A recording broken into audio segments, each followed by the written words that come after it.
Hello everyone, welcome back to my channel. तो first part में हमने देखा था कि सॉल्ट फार्म पाने के लिए आजियान और सावली को शादी करके 1 साल तक गांव में रहना होगा। तो इस पार्ट में भैया ही सावली की मॉम को मनाने में लगा हुआ था। वो कहता है आप सावली की शादी किसी और से कैसे करवा सकते हो, अगर ऐसा हुआ तो मेरा क्या होगा। तो सावली की मॉम तो उससे बहुत ही परेशान हो रही थी। वो कहती है उसकी शादी किसी से भी हो, तेरे से क्या, अब बहुत हो गया, तू यहाँ से जा। लेकिन वो मानने के लिए तैयार ही नहीं था और यही मौका देख के सावली अपने सामान लेकर भाग जाती है।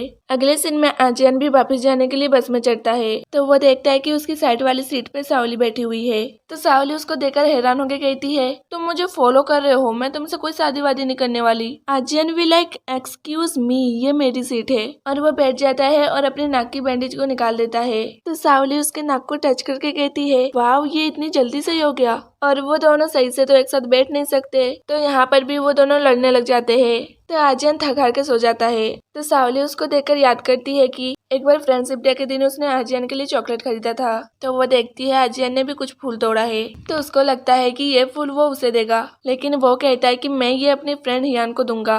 ये सुनकर वो सैड हो जाती है। तभी आजियान देखता है कि सावली की जेब में चॉकलेट मेल्ट हो गई है, तो वो उसको चिढ़ाने लगता है। तो सावली गुस्से में उसकी नाक तोड़ देती है, जिसके कारण उसे फिर से पनिश होना पड़ता है। और यही सब याद करते करते सावली आजियान को हक करके सो जाती है। तो सावली की हेयर की स्मेल से आजियान उठ जाता है और कहता है छी, तुमने कितने दिनों से बाल नहीं धुले, बहुत ही गंदी स्मेल आ रही है। सावली भी लाइक तुम्हें इतनी स्मेल आ रही है तो मेरे पास क्यों बैठे, और वो अपना बैग लेकर चल देती है। इसके बाद दोनों अपने अपने रास्ते जा रहे थे। तो सावली आजियान को रोक के कहती है मैं तुम्हें क्लियर कर देती हूँ कि मैं सॉल्ट फार्म के लिए तुमसे शादी करके 1 साल तक गाँव में नहीं रहने वाली, और वैसे भी मेरा एक बॉयफ्रेंड है और हम जल्दी ही शादी करने वाले हैं, और इन 10 सालों में तुम और मैं कभी नहीं मिले, तो मैं आशा करती हूँ कि हम फ्यूचर में भी कभी ना मिले। ये कह के वो जाने लगती है। तो आजियान भी अपने रास्ते चल देता है। तो सावली रुक के उसे पीछे मुड़ के देखने लगती है, तो उसे छोटा सा आजियान दिखता है। तो वो इमोशनल हो जाती है क्योंकि बचपन में कहीं ना कहीं वो उसको पसंद करती थी। अगले दिन में सावली घर पहुंच जाती है तो उसे उसके बॉयफ्रेंड का मैसेज आता है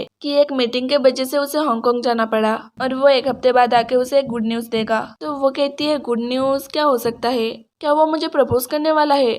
ये सोच के वो खुश होने लगती है। तभी वो देखती है कि ग्रैंडपा ने जो लाल धागा आजियान को पहनाया था वो गलती से उसके पास आ गया है। दूसरी तरफ आजियान भी नोटिस करता है कि उसके गले में लाल धागा नहीं है, तो वो बहुत ही डर जाता है और इधर उधर ढूंढने लगता है। उधर सावली आजियान को कॉल करने जा रही थी, लेकिन तभी वो सोचती है मैं उसे भला क्यों कॉल करूं, मेरी गरज थोड़ी पड़ी है। लेकिन तभी उसे याद आता है कि ग्रैंडपा ने कहा था कि तुम लोग इस धागे को कभी खोना मत। तो वो अगले सुबह उसके रेस्टोरेंट आती है। तो आजियान उसको देखकर कहता है तुम यहाँ पर क्यों आई। तो सावली कहती है मुझे किसी ने बताया है कि यहाँ पर खाना अच्छा मिलता है। तो वो कहता है तुम तो फिश नहीं खाती, तो तुम फिश रेस्टोरेंट क्यों आई हो। सावली भी लाइक ओ तुम्हें याद है, चलो हाँ मैं फिश नहीं खाती, तो तुम मेरे लिए कुछ और भी तो ला सकते हो। तो वो मुंह बना के उसके लिए कुछ और खाना ला के देता है। तो फिर वहाँ पर 2 गर्ल्स आजियान के खाने की बड़ी तारीफ कर रही थी। सीधी बात बोले तो वो दोनों आजियान से फ्लर्ट कर रही थी और इससे सावली बहुत ही ज्यादा जलस हो रही थी। तो वो उन गर्ल्स उनके सामने आजियान को उल्टा सीधा कहने लगती है। तो आजियान परेशान होकर कहता है तुम्हारा खाना हो गया तो तुम जा सकती हो। तो वो कहती है तुम्हें सही में लगता है कि मैं यहाँ खाना खाने आई हूँ। आजियान भी लाइक खाना खाने नहीं आई हो तो क्या करने आई हो। तो सावली उसे उसका लाल धागा देती है। तो वो कहता है ये तुम्हारे पास कैसे आया, मुझे लगा कि मैंने इसे खो दिया। सावली कहती है मैं बस इसे तुम्हारे ग्रैंडपा के खाते देने आई हूँ, नहीं तो किसके पास इतना फ्री टाइम रहता है। और वो खाने का बिल पे करके जाने लगती है। तभी वो देखती है उसका बॉयफ्रेंड किसी और लड़की के साथ यहाँ आया है। तो वो गुस्से में जाके उसे जोर से एक थप्पड़ लगा देती है, लेकिन वो बस ये सोच रही थी तभी गलती से वो प्लेट गिरा देती है, जिससे उसका बॉयफ्रेंड उसे देख लेता है। तो वो वहाँ से जल्दी से भाग जाती है।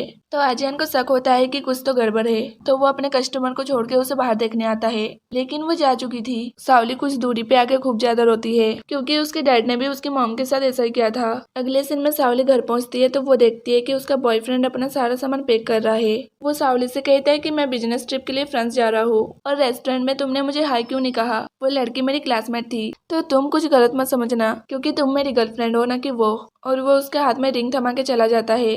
उसने उसे अच्छे से प्रपोज भी नहीं किया, बस रिंग थमा के चला गया। सावली को अभी भी उसके ऊपर शक हो रहा था। अगले दिन में सावली लाइव सेलिंग कर रही थी, तभी उसकी बॉयफ्रेंड की क्लासमेट आके उसे जोर से एक थप्पड़ लगा देती है और यहाँ वो कहती है कि मैं उसकी गर्लफ्रेंड हूँ। और ये सब लोग लाइव देख रहे थे, यहाँ तक कि आजियान, वेहाई और उसकी मॉम भी। वो लड़की उसके फेस में कॉफी फेंक देती है और उसकी बहुत ही इंसल्ट करने लग जाती है कि तुमने मेरे बॉयफ्रेंड को मेरे से छीना है क्योंकि तुम एक वाहियात किस्म की लड़की हो। दूसरी तरफ आजियान ये सब लाइव देख रहा था, तभी उसका बुलावा आता है। एक्चुअली बात यह है कि उसके बॉस ने नमक में कुछ उल्टा सीधा मिला दिया था, जिसके कारण एक कस्टमर को फूड पॉइजनिंग हो जाती है।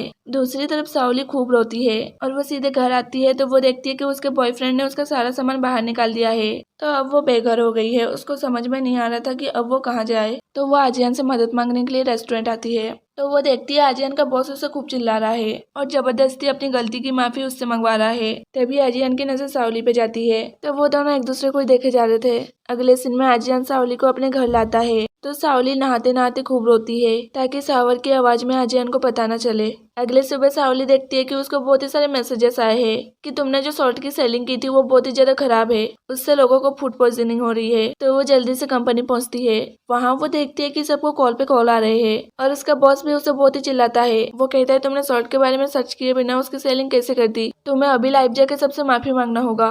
उधर सावली की मॉम उसे खूब कॉल करने की कोशिश कर रही थी लेकिन वो कॉल ही नहीं उठा रही थी। तो वह चाकू लेता है और गुस्से में चल देता है। तो उसकी मॉम डरते हुए कहती है ये क्या कर रहा है, तो चाकू नीचे रख। वो कहता है मैं ताई पाई के उन लोगों को मार डालूंगा जो सावली को परेशान कर रहे हैं। तो अंकल कहते हैं वो उन लोगों की गलती नहीं है, सावली ने गलती से खराब नमक का सेलिंग कर दिया। ये सुनकर सावली की मॉम गुस्से में बाहर आती है और कहती है ला ये चाकू मुझे दे, पहले तो इस बूढ़े को मारना होगा। तो वह जल्दी से वहाँ से खिसक लेते हैं। दूसरी तरफ सावली लाइव आके सबसे माफी मांगती है और ये लाइव ताई पाई के सारे लोग देख रहे थे। आजियान का बॉस सावली को टीवी में देखकर उसका मजाक उड़ा रहा था।